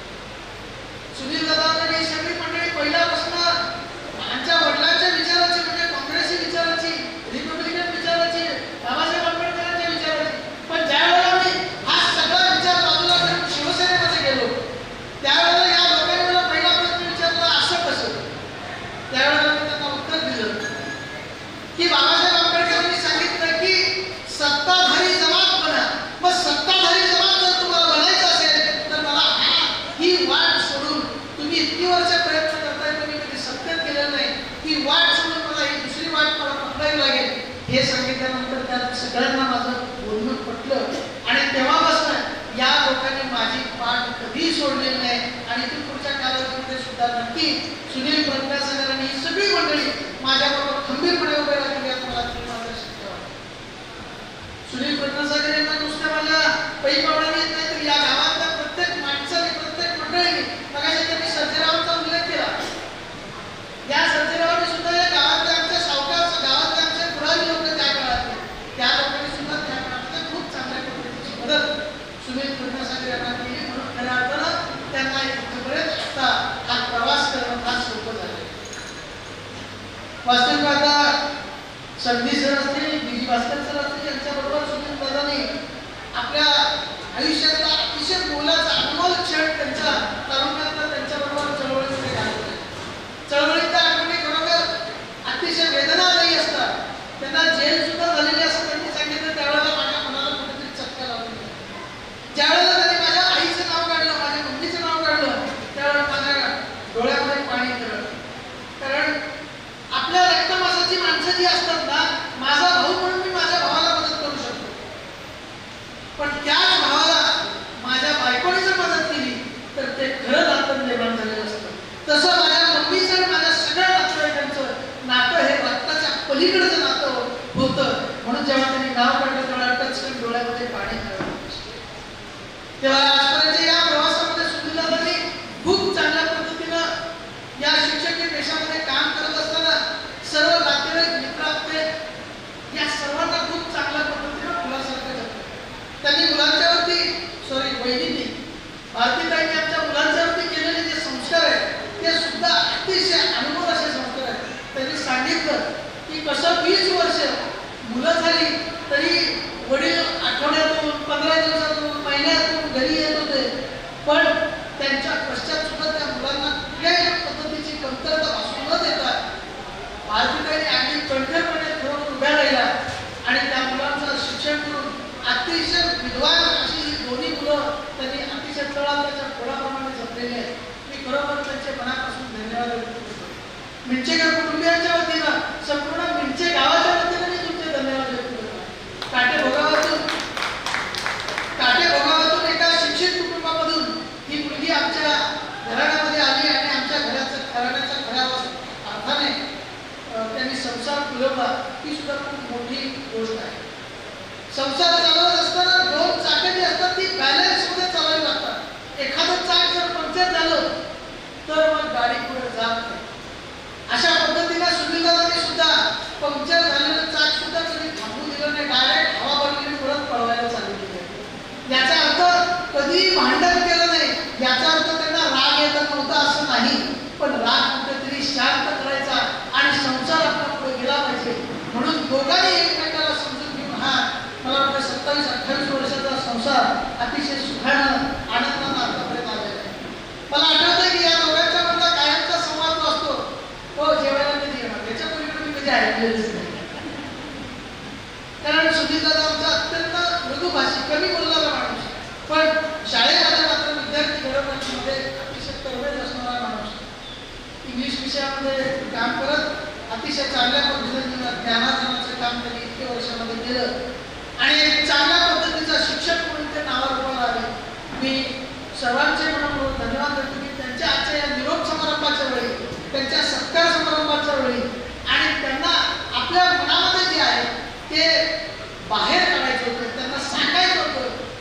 भारतीताईंना आमच्या सगळं भरभरून सांगायचं होतं.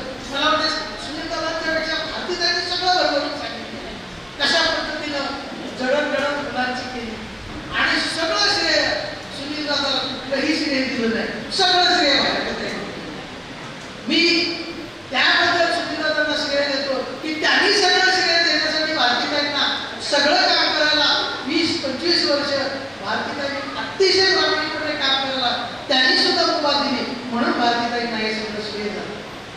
त्यामुळे तुमच्या आमच्या सगळ्यांच्या वतीनं मी वेळेचं भान ठेवून, मला वाटतं राजकारणी माणूस असतो की 15 मिनिटाशिवाय गाडी तापत असते, पण आता गाडी जरी तापली असली तर वेळ जास्त झालेला बाहेर जेवणासाठी सगळे आतुरतेने वाट बघतात.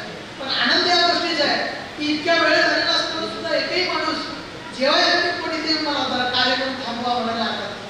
हे सुनील दादांच्यावर असणारं प्रेम आणि नक्कीच सुनील प्रज्ञासागर त्यांच्या कुटुंबियांच्यावर असणारं प्रेम, या प्रेमामुळे खऱ्या अर्थानं तुम्ही आम्ही सगळेजण आज गेट टुगेदरच्या निमित्ताने गोळा झालो आणि सुनील प्रज्ञासागर यांना इथून पुढच्या आयुष्यामध्ये शुभेच्छा देण्याकरता आपण झालो.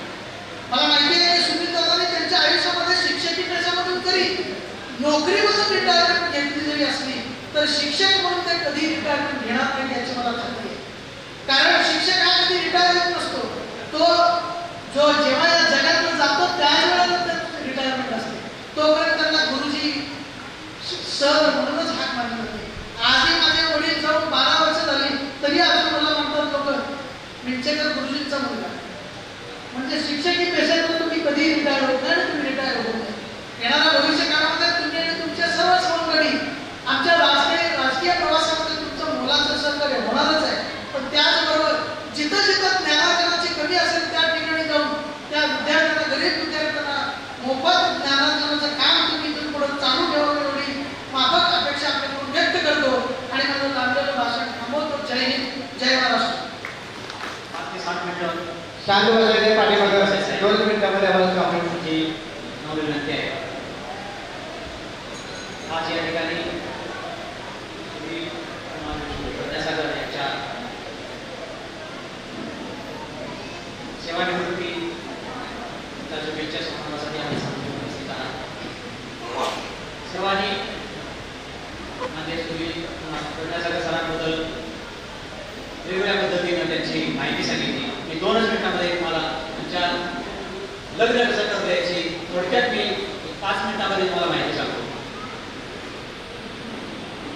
याच बाबतीत सुरुत्र दादासाहेब घाटगे नावाचे आज इथे उपस्थित असेल तर त्यांनी कृपया स्टेजवर यावं. माझे जवळचे मित्र, कॉलेज मित्र असते होते आणि त्यांनी आम्हाला सांगितलं की या गावामध्ये, त्यांच्या गावामध्ये सुनील कांबळे नावाचे शिक्षक आहेत, परमनंट आहेत, पण विचार चांगले आहेत, वैचारिक पातळी चांगली आहे, बाबासाहेबांच्या विचाराचे आहेत, बुद्धांच्या विचाराचे आहेत. तुम्ही जर ते बघणार असाल तर तुमच्या बहिणीसाठी तुम्ही नक्की ते स्थळ बघा. तत्पूर्वी आम्हाला अकोलमधून एक स्थळ चांगलं आलं होतं, श्रीमंत होतं स्थळ, मुलगा बरोबर होता. आम्ही ते स्थळ ते बघायला आल्यानंतर त्यांच्याकडे आम्हाला मुलगी पसंत आहे, तुम्ही आमच्या घरी ठरवायसाठी या.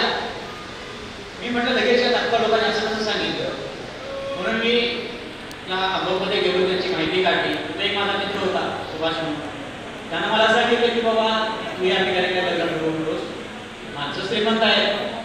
96-97च्या काळामध्ये त्याच्याकडे 800 गाडी होती, म्हणून 800 म्हणजे त्या काळात 800 गाडी त्यावेळी श्रीमंतच लोक होते. मी तिथून आलो आणि तो विषय थांबवला आणि दादासाहेब घाटगेंनी मला सांगितलं की हा मुलगा असा आहे. मी तडक दादासाहेबांच्या बरोबर त्यांच्या घरी गेलो. घरी गेल्यानंतर घरचं सगळं 18-20 दारिद्र्य होतं. एका चटईवरती सर बसलेले, पेपर तपासून बसले होते.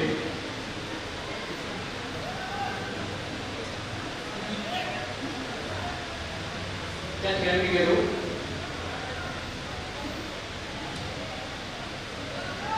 त्यांच्या बाजूला पुस्तकांचा गठ्ठा होता.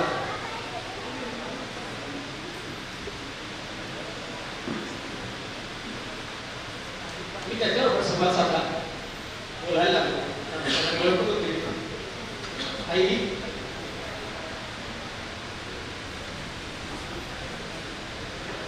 चेहऱ्यावर 18-20 दारिद्र्य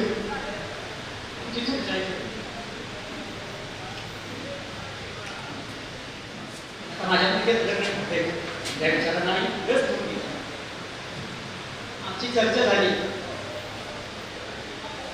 आणि मी सगळा विचार केला सारसा की बाबा हा मुलगा आमच्या घराण्याचे विचार या मुलग्याचे विचार तरी जोडतायत. चांगला स्कूल जोडतोय. मुलगा कसाही असू दे, त्याची परिस्थिती कशीही असू दे, हे परमनंट नव्हते. काही शिक्षण संस्थेमध्ये चांगल्या संस्थेमध्ये काम करतात. पुढचं भविष्य नक्कीच चांगलं आहे. दादा साहेबांनी मला सांगितलं आणि आमच्या चर्चेतून ते मला स्पष्ट झालं बाबा खरोखर हे भविष्य या मुलाचं चांगलं होईल. आणि मी तिथून निघालो आणि माझे मोठे भाऊ दिलीप राजेंना मी सांगितले की दादा मी असं शेक्सपियर बघून आलोय आणि आपल्याला ठरवायचं आहे. दादा म्हणते जर चांगला असेल तर तुम्ही ठरवून टाका. आणि हे ठरवत असताना योगायोगानं माझंही लव्ह मॅरेज, मलाही माझ्या लग्नाची गडबड होती. पण त्याआधी मी माझ्या पत्नीशी बोललो की भारतीचं लग्न झाल्याशिवाय मला काय माझं लग्न आपल्याला करता येणार नाही. कारण भारतीय जोपर्यंत लग्न होतं तोपर्यंत मी लग्न करणार नाही. तिलाही चांगली चांगली ती नोकरीला असेल तिला चांगली स्थळं यायची. मी तिला हा प्रस्ताव सांगितल्यानंतर तिने तो मोठ्या प्रमाणात भूल केला. ती चांगली शिकली, तिचा स्वभाव चांगला आहे आणि आम्हाला ती मान्य करावं लागेल. तुम्ही म्हणता तरी मान्य करतो. आम्ही बाकीच्या लग्नाचं सगळं ठरवलं. दादाने सांगितलं.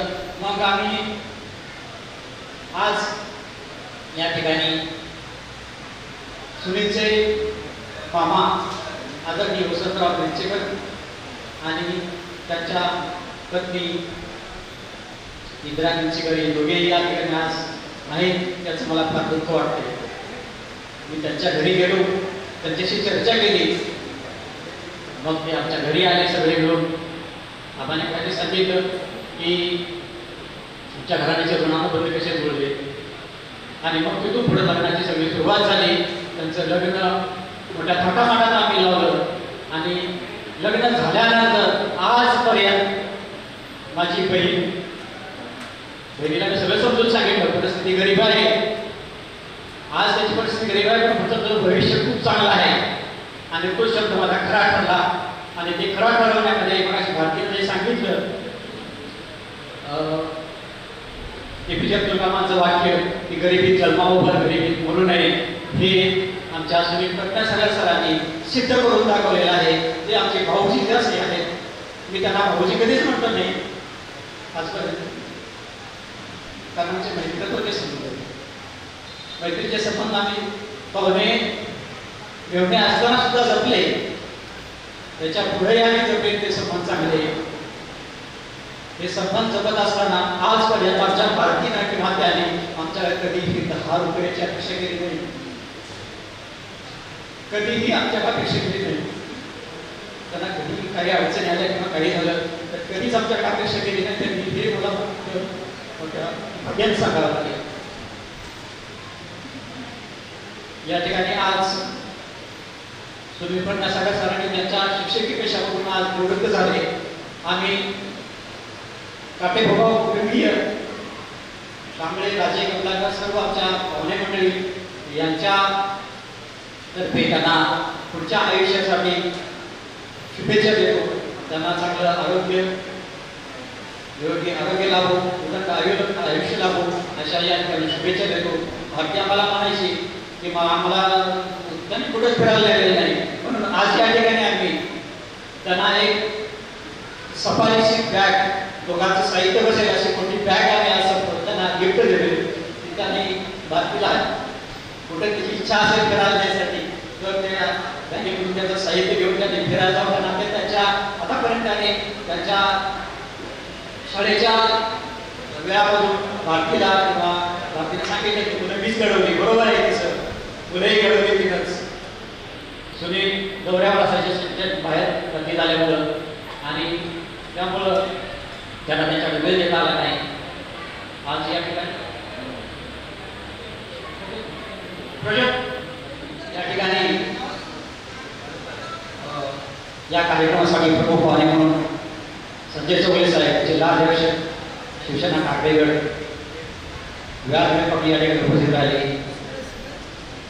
माननीय माजी आमदार डॉक्टर सुनील मिंचेकर साहेब यांच्या शुभेच्छेपत्री माननीय रेखा मिंचेकर मॅडम, माननीय प्रवीण यादव साहेब, यांचे संधी साहेब, बाबासाहेब देशमुख, आबा कांबळे, डी.जी. भास्कर साहेब, सुकुमार काळे साहेब, सर्वच मान्यवर या ठिकाणी या कार्यक्रमासाठी उपस्थित राहिले त्याबद्दल मी सर्वांचं आभार मानतो.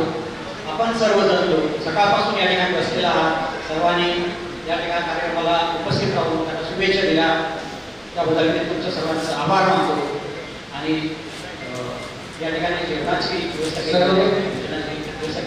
भोजनाचा आस्वाद घ्यावा